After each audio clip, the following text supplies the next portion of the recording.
According to Kabbalah, the root of all creation is Hashem's desire to bestow goodness on his creatures. Because by giving to his creatures, Hashem reveals his infinite trait of chesed, or kindness.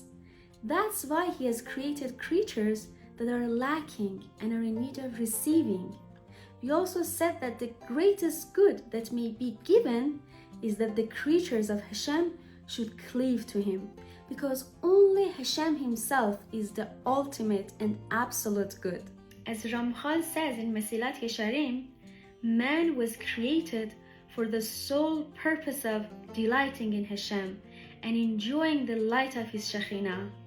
But what does it mean to cleave and adhere to Hashem? It means to strive to be like Hashem. God created man in his image, in his likeness. That's why we should try to resemble Hashem. And to the extent that we resemble Hashem, we merit to cleave to him and enjoy this absolute goodness. But what does it mean to be like Hashem? Well, first of all, Hashem is beyond our knowledge. But to the best of our comprehension, we know that Hashem is the one who's the absolute giver. He's the one that gives to everybody, but doesn't take anything from anybody. He's the one that everybody needs him, but he doesn't need anybody. He's the ultimate, the absolute giver. So if I want to strive to be like Hashem and resemble him, I should try to be a giver, just like Hashem. Hashem desires us to resemble him. That's why he has created us in his image. He has given us the inner ability to give.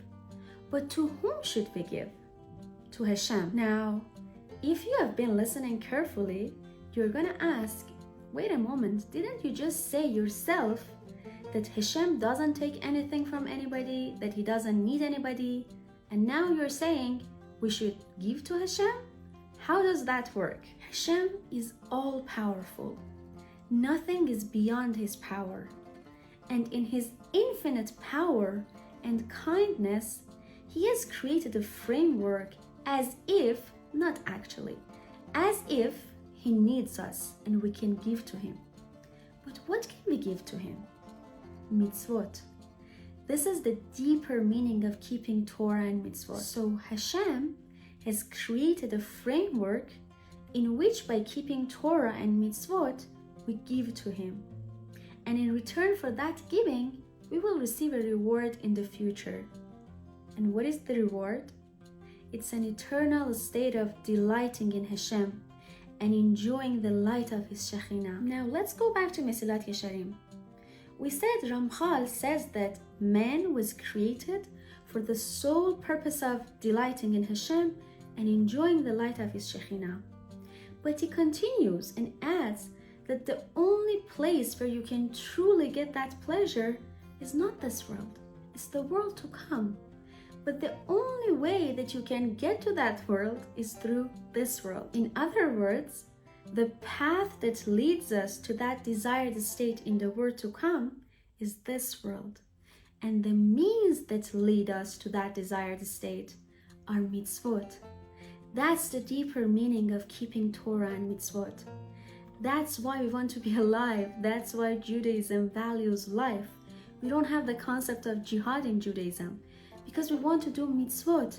And the only place where we can do mitzvot is this world. Now, this framework in which Hashem turned himself into a receiver, thereby enabling us to give to him through our mitzvot, in and of itself is an act of chesed on Hashem's part, is an act of kindness.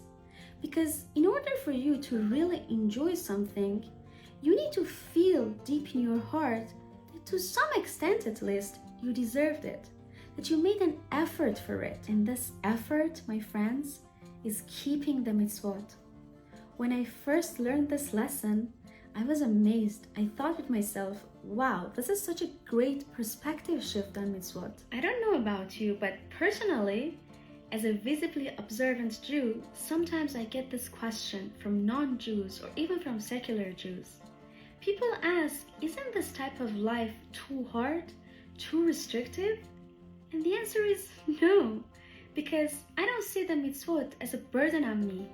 I see them as the means that will lead me to my desired state. And that's an eternal state of delighting in Hashem and enjoying closeness to His Shekhinah.